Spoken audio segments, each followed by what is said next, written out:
नमस्कार, वंदे मातरम। दोस्तों, स्वागत है आप सबका सैनिक पाठशाला में। स्पर्श की तरफ से मार्च महीने का पेंशन का एडवांस इंटीमेशन का मैसेज आना शुरू हो गया है। जी हां दोस्तों, आज पेंशनर्स को एसएमएस आ चुका है कि मार्च का महीने का जो पेंशन है वो 1 अप्रैल को मिलेगा। जी हां, तो आज के इस वीडियो में जानेंगे दोस्तों कि जो 1 अप्रैल को हमें पेंशन मिलेगा वो 46% डीए के साथ मिलेगा या 50% के साथ मिलेगा, और आगे जो हमारा एरियर आएगा डीए डीआर का वो 2 महीने का आएगा कि 3 महीने का आएगा। सारी बातें इस वीडियो में जानेंगे। तो वीडियो में आगे बढ़ने से पहले दोस्तों, मेरा हमेशा की तरह आप सबसे आग्रह है, अगर सैनिक पाठशाला चैनल का वीडियो आप पहली बार देख रहे हैं या अभी तक चैनल को सब्सक्राइब नहीं किया है तो चैनल के साथ जुड़े रहने के लिए, इसका हिस्सा बने रहने के लिए चैनल को सब्सक्राइब जरूर करें। तो चलिए आगे बढ़ते हैं। ये जैसे मैसेजेस आप देख पा रहे हैं दोस्तों, जिन मैसेजेस में स्पर्श की तरफ से पेंशनर को इंटीमेशन दे दिया गया है कि उनका पेंशन, मार्च महीने का पेंशन 1 अप्रैल को खाते में जमा हो जाएगा। अब ये जो अमाउंट दिखाया गया है दोस्तों, ये क्या 46% के हिसाब से है या 50% के हिसाब से है? सारी बातें जानते हैं। चलिए आगे बढ़ते हैं। सबसे पहले अभी अभी स्पर्श से आया मार्च के पेंशन का एडवांस मैसेज जो आपने देखा। मार्च का पेंशन 50% डीआर के साथ या 46% के साथ? दोस्तों, जो पेंशन का मैसेज आया है उस मैसेज के हिसाब से हमें 46% के हिसाब से ही डीआर कैलकुलेशन करके दिया गया है, जो कि बहुत बड़ी बात है। आगे इससे रिलेटेड चीजें मैं आपको बताऊंगा कि क्या होगा, कैसे होगा। जी हां, आगे दोस्तों, सीपीपीसी दे चुका है 2 महीने का डीआर का एरियर। अब सीपीपीसी से मार्च का पेंशन 50% डीआर के साथ आएगा।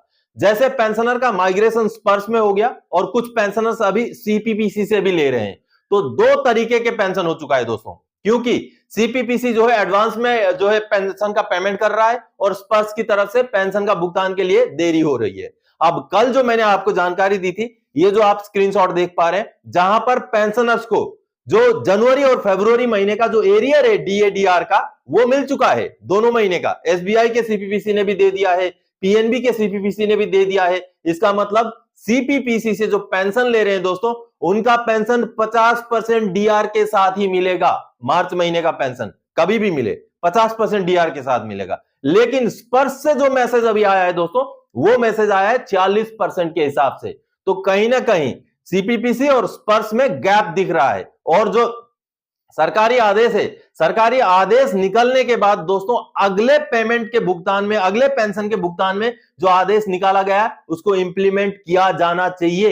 ये गवर्नमेंट का रूल है, ये आरबीआई का गाइडलाइन है। आगे मैं इसके बारे में भी बताऊंगा कि क्या है वो गाइडलाइन। लेकिन यहां पर अभी जो है 2 तरीके के पेंशन होते हुए दिख रहे हैं। एक तरीका ये है जो सीपीपीसी से ले रहे हैं, उनको तो डीआर का एरियर भी दे दिया गया 2 महीने का, अब यानी कि 50% के हिसाब से उनको पेंशन का भी भुगतान हो जाएगा। और दूसरा तरीका यह बन गया है कि स्पर्श जो है 40% के हिसाब से ही मैसेज अभी पेंशनर्स को देना शुरू कर दिया है स्पर्श ने। चलिए अगली जानकारी। तो क्या आपको 2 महीने का डीआर का एरियर मिलेगा या 3 महीने का? दोस्तों, जो स्पर्श से मैसेज आया है, इस मैसेज के हिसाब से तो हमारा जो पेंशन क्रेडिट होगा मार्च महीने का 1 अप्रैल को, वो होगा 46% के हिसाब से ही। और जो एरियर आएगा दोस्तों वो 3 महीने का आएगा। तो वो कितना होगा वो आपको मैं आसान से भाषा में समझा दूंगा। तो चलिए मैं पहले आपको समझा देता हूं कि कैसे, अगर मान लीजिए 3 महीने का एरियर आता है तो कैसे आएगा, कितना आएगा, कैसे कैलकुलेट करना है। आसान है, बिल्कुल आसान है। और 2 महीने का आएगा तो 2 महीने का तो मैं ऑलरेडी आपको कैलकुलेशन बता चुका हूं, लेकिन फिर भी चलिए बता देता हूं। अगर मान लीजिए एक बेसिक लेके चलते हैं, 21,782 रुपए, 21,782 रुपए, इस बेसिक को हम लेके चलते हैं। ये 2 महीने के हिसाब से, ये 3 महीने के हिसाब से। अगर हमें 46% के हिसाब से इस महीने का पेंशन मिलता है तो यहां पर दोस्तों 3 महीने का एरियर मिलेगा, और इसको आप गुणा कर दीजिए 0.12। आपका जितना भी पेंशन है, मैंने यहां एग्जांपल के लिए 21,782 लिया है, चाहे आपका 24,825 है, चाहे आपका 20,107 है, चाहे आपका 9,000 है, कितना भी आपका बेसिक है जिसके ऊपर डीएडीआर लगता है उसको लीजिए, उसके साथ 0.12 को गुणा कर दीजिए। अब जो रिजल्ट निकलेगा दोस्तों वो निकलेगा, इसके साथ निकलेगा 2614 रुपए, 2614 रुपए निकलेगा।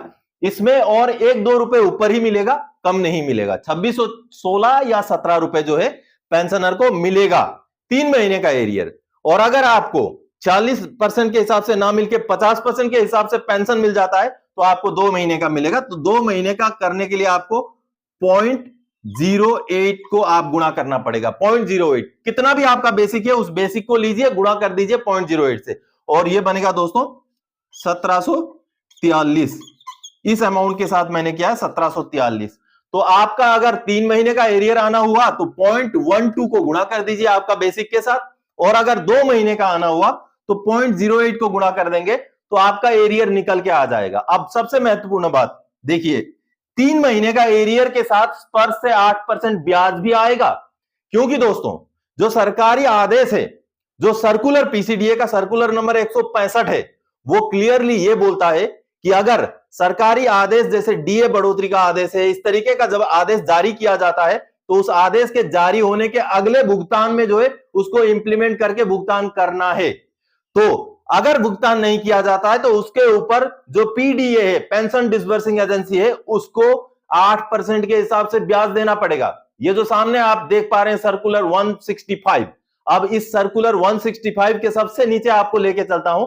अब यहां पर जो आप देख पा रहे हैं दोस्तों, यहां पर वही आदेश लिखा गया है कि अगर आदेश निकलने के अगले भुगतान में नहीं भुगतान किया जाता है तो जो पीडीए है उनको 8% के हिसाब से पेंशनर को ब्याज देना पड़ेगा। तो चूंकि आप सबको पता है 50% का जो डीए-डीआर की बढ़ोतरी का जो आदेश है लिखित में निकल चुका है, मार्च के महीने में ही निकल चुका है, तो ऐसे में अब अगला जो भुगतान होना है 31 मार्च वाला जो हमारा पेंशन जो 1 अप्रैल को हमें मिलना है, उसमें अगर 50% के हिसाब से डीआर का भुगतान नहीं होता है तो कहीं ना कहीं जो भी देरी होगी उसके लिए 8% के हिसाब से ब्याज दिया जाना चाहिए स्पर्श की तरफ से, क्योंकि स्पर्श ने जो मैसेज आज निकाला है उस मैसेज में 46% डीए के साथ ही मैसेज निकाला गया है। तो इसका मतलब यह बनता है कि अगला जो पेंशन हमें मिलेगा वो 46% के हिसाब से ही मिलेगा। बेशक उसके अगले 1-2 दिन के अंदर जो है एरियर मिल जाए, 3 महीने का एरियर मिल जाए, लेकिन जो सरकारी आदेश है उसका तो इंप्लीमेंटेशन नहीं होगा। इस वजह से जो भी दिन बचते हैं, 1 दिन 2 दिन 4 दिन जितने भी होते हैं, उसका ब्याज दिया जाए पेंशनर्स को। इस रूल को लागू किया जाए, इस रूल को इंप्लीमेंट किया जाए, और अगर 46% के हिसाब से पेंशन आता है तो जितना दिन डिले होगा एरियर मिलने में उसके ऊपर ब्याज दिया जाए पेंशनर्स को 8% के हिसाब से, जो कि आरबीआई का गाइडलाइन भी बोलता है और सर्कुलर 165 भी यही बात बोलता है। तो दोस्तों आज के इस वीडियो में इसी जानकारी के साथ आया था। आगे और कोई जानकारी आपसे सरोकार रखने वाला विषय लेके मैं फिर से हाजिर हो जाऊंगा। तब तक के लिए जय हिंद दोस्तों।